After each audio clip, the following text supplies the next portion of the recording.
ಎಲ್ರಿಗೂ ನಮಸ್ಕಾರ. ಇವಾಗ ತಾನೇ ಹಬ್ಬ ಸಿನಿಮಾ ನೋಡಿದ್ವಿ. ಒಂದು ಕಾಮಿಡಿ ಎಂಟರ್ಟೈನ್ಮೆಂಟ್, ಇಂಟ್ರೆಸ್ಟಿಂಗ್ ಇದೆ, ಒಂದು ಒಳ್ಳೆ ಎಂಟರ್ಟೈನ್ಮೆಂಟ್ ಆಗಿದೆ. ಒಂದು ಥ್ರಿಲ್ಲರ್ ಜೊತೆಗೆ ಒಂದು ಒಳ್ಳೆ ಮಜಾ ಇದೆ.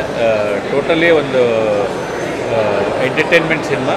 ಕೆ ಎಮ್ ಚೈತನ್ಯ ಅವರು ತುಂಬ ದಿನ ಆದಮೇಲೆ ಈ ಥರದ್ದೊಂದು ಎಂಟರ್ಟೈನ್ಮೆಂಟ್ ಸಿನಿಮಾ ಮಾಡಿದ್ದಾರೆ. ಇಡೀ ಟೀಮ್ಗೆ ಒಳ್ಳೆಯದಾಗಲಿ.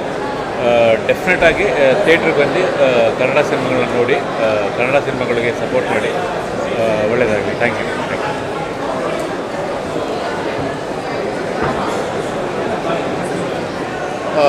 ಹಬ್ಬಬ್ಬ ನಿಜಕ್ಕೂ ಹಬ್ಬಬ್ಬ ಅನ್ನುವ ರೀತಿಯಲ್ಲೇ ಒಂದು ಕ್ಲೈಮ್ಯಾಕ್ಸ್ ಮುಗಿಸ್ಕೊಂಡು ಹೊರಗಡೆ ಬರ್ತಾ ಇದ್ವಿ. ಅದೇ ಎಂಟರ್ಟೈನ್ಮೆಂಟ್ ಅಂತ ನಾವೇನು ಹೇಳ್ತೀವಿ, ಸಿನಿಮಾ ಅಂದರೆ ಎಂಟರ್ಟೈನ್ಮೆಂಟ್ ಅಂತೇಳಿ. ಸೊ ಅದು ಭರ್ಪೂರಾಗಿ ಮೂರು ತುಂಬಿಕೊಂಡಿದೆ. ಸೊ ನಮಗೆ ಎಷ್ಟು ಖುಷಿ ಕೊಟ್ಟಿದ್ದೋ ಪ್ರೇಕ್ಷಕರಿಗೂ ಅಷ್ಟೇ ಖುಷಿ ಕೊಡುತ್ತೆ ಅನ್ನೋ ನಂಬಿಕೆ ಇದೆ. ಒಳ್ಳೆಯದಾಗಲಿ ಇಡೀ ತಂಡಕ್ಕೆ. Thank you.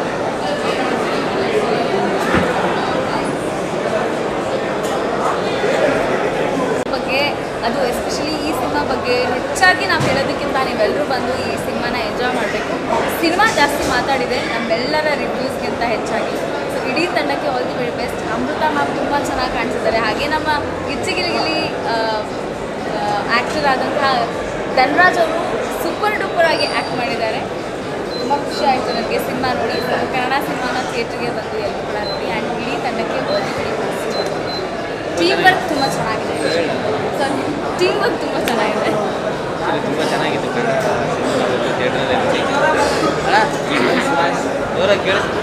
ಕನ್ನಡ ಸಿನಿಮಾನ ಬಂದು ಥಿಯೇಟ್ರಲ್ಲಿ ನೋಡಿ ತುಂಬ ಚೆನ್ನಾಗಿತ್ತು. ಆ್ಯಕ್ಚುಲಿ ಒಳ್ಳೆ ಕಾಮಿಡಿ ವರ್ಕ್ ಆಗಿದೆ. ನನ್ನ ಸ್ನೇಹಿತರೆಲ್ಲರೂ ಇದರಲ್ಲಿ ಆ್ಯಕ್ಟ್ ಮಾಡಿದ್ದಾರೆ. ಅದು ಭಾಳ ಖುಷಿಯಾಗುತ್ತೆ. ನಮ್ಮ ಮಜಾ ಬರುತ್ತ ಮತ್ತು ಗಿಚ್ಚಿಗಿಲಿಗಿಲಿಯ ನಮ್ಮ ಸ್ನೇಹಿತ ಇವತ್ತು ಬೆಳಿ ಬರದ ಮೇಲೆ ಬಂದಿರೋದು ನಮ್ಗೆ ಭಾಳ ಖುಷಿಯಾಗಿದೆ. ತುಂಬ ಕಾಮಿಡಿ ಸಖತ್ ವರ್ಕ್ ಆಗಿದೆ. ಎಲ್ಲರೂ ಬಂದು ಸಿನಿಮಾನ ಥಿಯೇಟ್ರಲ್ಲೇ ನೋಡಿ. Back to back super hit ಕೊಡ್ತಾ ಇರೋದನ್ನ ಎಲ್ಲ ಕನ್ನಡ ಸಿನಿಮಾನ ಪ್ಲೀಸ್ ಬಂದು ನೋಡಿ, ವಿಸಿಟ್ ಮಾಡಿ ಒಂದ್ಸತಿ ಥಿಯೇಟ್ರನ್ನ. ಡೆಫಿನೆಟ್ಲಿ ಈ ಸಿನಿಮಾನ ಇಷ್ಟಪಟ್ಟೆ. ಹಬ್ಬಬ್ಬ ಸೂಪರ್ ಹಿಟ್. Thank you. ಹಬ್ಬ ಮೂವಿ ಅಂತೂ ಲಿಟ್ರಲಿ ಎಲ್ಲರೂ ಹೇಳಿದಾಗೆ ಹಬ್ಬಬ್ಬ ಥರ ಇತ್ತು. ಸೆಕೆಂಡ್ ಹಾಫ್ ಅಂತೂ ಅಲ್ಟಿಮೇಟ್ ಹಿಲೇರಿಯಸ್ ಆಗಿತ್ತು. ಆ್ಯಂಡ್ ಧನ್ರಾಜ್ ಆ್ಯಕ್ಟಿಂಗ್ ಅಂತೂ ಅಮೇಝಿಂಗ್. ಯಾಕಂದರೆ ನಮ್ಮ ಗಿಚ್ಚಿಗಿಲಿಗಿಲಿ ಪಾರ್ಟ್ನರ್ ಆಗಿರೋದ್ರಿಂದ ಸಿಕ್ಕಾಪಟ್ಟೆ ಖುಷಿ ಆಯಿತು. So all the very best to entire team. Hi, ಎಲ್ರಿಗೂ ನಮಸ್ಕಾರ. ಈಗ ತಾನೇ ಹಬ್ಬಬ್ಬ ಅಂತ ಒಂದು ಒಳ್ಳೆ ಸಿನಿಮಾ ನೋಡಿದೆ. ಸಖತ್ತಾಗಿತ್ತು. ಒಳ್ಳೆ ಎಂಟರ್ಟೈನರ್. ಆ್ಯಂಡ್ ಹುಡುಗರಿಗಂತೂ ಅವ್ರ ಸಿನಿಮಾ ನೋಡಿದ್ರೆ ಸಿಕ್ಕಾಪಟ್ಟೆ ರಿಲೇಟ್ ಆಗ್ತಾರೆ. ಸಿನಿಮಾ ನೋಡ್ತಾ ನೋಡ್ತಾ ಬಾಯ್ಸ್ ಹಾಸ್ಟೆಲಲ್ಲಿ ಏನೇನು ನಡೆಯುತ್ತೆ ಅಂತ ಯಾರ್ಯಾರು ಕ್ಯೂರಿಯಾಸಿಟಿದೋ ಅದು ಈ ಸಿನಿಮಾದಲ್ಲಿ ಕ್ಲಿಯರ್ ಆಗುತ್ತೆ. ಸೊ ಡೆಫಿನೆಟ್ಲಿ ಎಲ್ರಿಗೂ ಇಷ್ಟ ಆಗೋವಂಥ ಒಂದು ಸಿನಿಮಾ. ಇಡೀ ಚಿತ್ರತಂಡಕ್ಕೆ ನಾನು ಕಂಗ್ರ್ಯಾಚುಲೇಷನ್ಸ್ ಹೇಳೋಕ್ಕೆ ಇಷ್ಟಪಡ್ತೀನಿ. ಇಡೀ ಸಿನಿಮಾ ಥಿಯೇಟರ್ ನಗ್ತಾ ಇತ್ತು. So that says it's a successful movie ಅಂತ. ಎಲ್ಲರೂ ದಯವಿಟ್ಟು ಹಬ್ಬಬ್ಬ ಸಿನಿಮಾನ ಥಿಯೇಟ್ರಿಗೆ ಹೋಗಿ ನೋಡಿ ಅಂತ ಕೇಳ್ಕೊತೀನಿ. ಆ್ಯಂಡ್ ನನ್ನ ಆತ್ಮೀಯ ಗೆಳತಿ ಅಮೃತ ಅವ್ರಿಗೆ ಸಿನಿಮಾಲಿ ಆ್ಯಕ್ಟ್ ಮಾಡಿದ್ದಾರೆ. ಸೊ ಅವ್ರಿಗೆ ನಾನು ಫಸ್ಟ್ ಆಫ್ ಆಲ್ ಕಂಗ್ರ್ಯಾಚುಲೇಷನ್ಸ್ ಹೇಳೋಕ್ಕೆ ಇಷ್ಟಪಡ್ತೀನಿ. ಈ ವರ್ಷದ ಒಂದು ಒಳ್ಳೆ ಸ್ಟಾರ್ಟ್ ಅವರಿಗೆ. ಸೊ ಇನ್ನಷ್ಟು ಹೆಚ್ಚು ಸಿನಿಮಾಗಳು ಅವ್ರಿಗೆ ಈ ವರ್ಷ ಸಿಗಲಿ ಅಂತ ಕೇಳ್ಕೊತೀನಿ. ಆ್ಯಂಡ್ ಅಫ್ಕೋರ್ಸ್ ನನ್ನ ಮೊದಲನೇ ಸಿನಿಮಾದ ಡೈರೆಕ್ಟರ್ ಕೆ ಎಮ್ ಚೈತನ್ಯ ಅವರು ಈ ಸಿನಿಮಾ ಡೈರೆಕ್ಟ್ ಮಾಡಿದ್ದಾರೆ. ಆ್ಯಂಡ್ ಅವ್ರದ್ದೇ ಆದ ಒಂದು own way of story telling ಇದೆ. ಆ ಸಿನಿಮಾ ಥ್ರೂ ಔಟ್ ನಮಗೆ ಕಾಣಿಸುತ್ತೆ. ವಿಭಿನ್ನವಾಗಿದೆ ಆ್ಯಂಡ್ ತುಂಬ ಅಂದರೆ ತುಂಬ ನಗು ಬರಿಸುತ್ತೆ. ಸೊ ಎಲ್ಲರೂ ಮಿಸ್ ಮಾಡದೆ ಸಿನಿಮಾನ ನೋಡಿ ಅಂತ ಕೇಳ್ಕೊತೀನಿ. And good luck to the entire team. Thank you. ನಮ್ಮ ಸಿನಿಮಾದ ಪ್ರೀಮಿಯರ್ ಶೋ ಇತ್ತು. ನಮ್ಮ ಸಿನಿಮಾ ರಂಗದ ಅನೇಕರು ಬಂದಿದ್ದರು. ಎಲ್ಲರೂ ಸಿನಿಮಾನ ತುಂಬ ಇಷ್ಟಪಟ್ಟರು. 16ನೇ ತಾರೀಕು ನಮ್ಮ ಈ ಸಿನಿಮಾ ರಿಲೀಸ್ ಆಗ್ತಿದೆ. ನಮ್ಮ ಪ್ರೇಕ್ಷಕರು ಕೂಡ ಈ ಸಿನಿಮಾನ ಇಷ್ಟಪಡ್ತಾರೆ, ನಮ್ಮನ್ನ ಪ್ರೋತ್ಸಾಹಿಸ್ತಾರೆ ಅಂತ ಅಂದ್ಕೊಂಡಿದ್ದೀನಿ. ರೆಸ್ಪಾನ್ಸ್ ತುಂಬ ಚೆನ್ನಾಗಿದೆ. ಆಮೇಲೆ ಬರೋ ತಿಂಗಳಿಂದ ಒಂದು ರೀತಿಯ ಟೆನ್ಷನ್ಗಳು ಶುರುವಾಗುತ್ತೆ. ಯಾಕೆಂದರೆ ಎಕ್ಸಾಮ್ ಬರುತ್ತೆ, ಎಲೆಕ್ಷನ್ ಬರುತ್ತೆ. ಅದಕ್ಕಿಂತ ಮುಂಚೆ ನಗಿಸಿ ಹೊಟ್ಟೆ ಉಣ್ಣಾಗಿಸುವಂಥ ಒಂದು ಸಿನಿಮಾವನ್ನು ನಾವು ಮಾಡಿದ್ದೀವಿ. ನಮ್ಮ ಎಲ್ಲ ಕನ್ನಡಿಗರು ಎಲ್ಲ ಜನರು ಬಂದು ಈ ಸಿನಿಮಾನ ವಿತ್ ಫ್ಯಾಮಿಲಿ ಬಂದು ನೋಡಬೇಕು ಅಂತ ನಾನು ಕೇಳ್ಕೊಡ್ತೀನಿ. Thank you. ಚೆನ್ನಾಗಿದೆ. Full entertainment. ನಗು. ಚೈತನ್ಯ ಅವರು ಒಂದು ಮಾಫಿಯಾ ಫಿಲಮ್ ಆ ಥರ ಮಾಡಿದ್ರು. ಇದು ತುಂಬ ಚೆನ್ನಾಗಿದೆ. ಕಾಮಿಡಿ ಲಿಖಿತ್ ಆಗ್ಬೋದು, ಅಮೃತ, ವಿಜಯ್ ಚೆಂಡೂರು, ಶರತ್ ಚೆನ್ನಾಗಿದೆ. ನೀವೆಲ್ಲ ಬಂದು ನೋಡಿ, ಈ ಸಿನಿಮಾ ಸಪೋರ್ಟ್ ಮಾಡಿ. ಸಖತ್ ಎಂಜಾಯ್ ಮಾಡ್ತೀರಾ. ನೀವೆಲ್ಲ ಬಂದು ನೋಡಿ, ಎನ್ಕರೇಜ್ ಮಾಡಿ. ನಮಸ್ತೆ.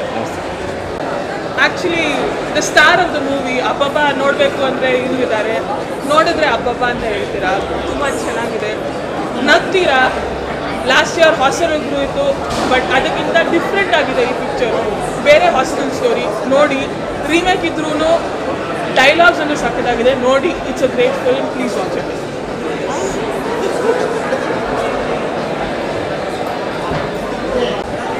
ಸರ್ ಎಂಥ ಸಿನಿಮಾ ನೋಡಿದೆ ಸರ್, ಹೆಂಗೆ ಹೇಳೋದು ಗೊತ್ತಿಲ್ಲ. ಯಾವಾಗ ಹಾರರ್ ಬಂತು, ಯಾವಾಗ ಅಳಬೇಕು, ಎಲ್ಲಿ ಕಾಮಿಡಿ ಬಂತು, ಎಲ್ಲಿ ನಗಬೇಕು ಏನೂ ಗೊತ್ತಾಗಿಲ್ಲ. ಲಿಖಿತ್ ಶೆಟ್ಟಿ ಅವರು ಶೆಟ್ರಿ ಏನಂತ ಗೊತ್ತಿಲ್ಲ, ಕನ್ನಡ ಇಂಡಸ್ಟ್ರಿ ಎಲ್ಲೋ ತೊಗೊಂಡು ಹೋಗ್ತಾ ಇದ್ದಾರೆ. ಲಿಖಿತ್ ಶೆಟ್ಟಿ ಅವರು ಪರ್ಫಾರ್ಮೆನ್ಸ್ ಸಖತ್ತಾಗಿತ್ತು.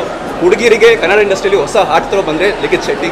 ಸಿನಿಮಾ ಅಂತೂ ಸಖತ್ತಾಗಿತ್ತು, ಫುಲ್ಲಾಗಿ ಎಂಜಾಯ್ ಮಾಡಿದೆ. ನೀವು ನೋಡಿ, ನೀವು ಎಂಜಾಯ್ ಮಾಡಿ. ನಿಜ ಹೇಳಿ, ನೀವು ಒಪಿನಿಯನ್ ಹೇಳಿದ್ದು ಆಡಿಷನ್ ಕೊಟ್ಟಿದ್ದು ಮನೆ ಮಾತು ಮನೇಲಿ ಇಲ್ಲಿ ಬೇಡ.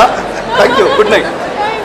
ಬನ್ನಿ ಇಬ್ಬರು ಸುನಿಗಳು ಬಂದಿದ್ದೀವಿ ಮಾತಾಡೋಕ್ಕೆ. ಯಾಕೆಂದರೆ ನಾನು ಒಂದು ಸ್ವಲ್ಪ ಫಸ್ಟ್ ಹಾಫ್ ಲೇಟಾಗಿ ಬಂದೆ, ಇವ್ರ ಹತ್ರ ತಿಳ್ಕೊಂಡೆ.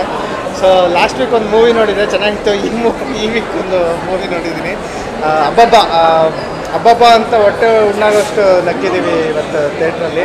ಸೊ ತುಂಬ ಚೆನ್ನಾಗಿ ಮೂಡ್ ಬಂದಿದೆ. ಆ ಜಾನರ್ ಅಂದರೆ ಹೇಳಿದ್ರೆ ಮೋಸ್ಟ್ಲಿ ಸ್ಪಾಯ್ಲ್ ಮಾಡೋಕ್ಕಾಗುತ್ತೆ. ತುಂಬ ಚೆನ್ನಾಗಿದೆ, ಎಸ್ಪೆಷಲಿ ಇಂಟ್ರೋಲ್ ಟ್ವಿಸ್ಟು ಮತ್ತು ಕ್ಲೈಮ್ಯಾಕ್ಸ್ ಬ್ಯಾಂಗೆಲ್ಲ ತುಂಬ ಇಷ್ಟ ಆಯಿತು. ಶರತ್ ಲೋಹಿತಾಶ್ವ ಸರ್ ಕಾಣಿಸ್ಕೊಳ್ಳೋದು, ಅಂದರೆ ಅವರಿಗೆ ಮಲಯಾಳಂ ಇಂಗ್ಲೀಷ್ ಅರ್ಥ ಆಗಲ್ಲ, ಮಲಯಾಳಮಲ್ಲಿ ಹೇಳಿ ಅನ್ನೋದು, ಈ ರೀತಿ ಜೋಕ್ಸ್ ಎಲ್ಲ ತುಂಬ ಚೆನ್ನಾಗಿ ವರ್ಕ್ ಆಗಿದೆ. ಲಿಖಿತ್ ಸರ್ ಮತ್ತು ಸ್ಟಾರ್ ಕಾಸ್ಟ್ ಧನು ಮತ್ತು ಇನ್ನೊಬ್ಬರು ವಿಜಯ್ ಚಂಡೂರು ಸರ್ ಎಲ್ಲರೂ ತುಂಬ ಚೆನ್ನಾಗಿ ಮಾಡಿದ್ದಾರೆ. ಅಮೃತ ಅವರು 2 ಶೇಡಲ್ಲಿ ಕಾಣಿಸ್ಕೊತಾರೆ, 2ರಲ್ಲೂ ತುಂಬ ಮುದ್ದಾಗಿ ಕಾಣಿಸ್ಕೊಂಡಿದ್ದಾರೆ. ತುಂಬ ಮಜವಾಗಿದೆ ನೋಡಿ. ಈ ವೀಕೆಂಡ್ಗೆ ಒಂದು ಒಳ್ಳೆ ಟೈಮ್ ಪಾಸ್ ಮೂವಿ ಅಬ್ಬಬ್ಬ. ಇನ್ನೊಂದು ಮೂವಿ ಬಗ್ಗೆ ಹೇಳಲ್ಲ, ನೋಡಿ.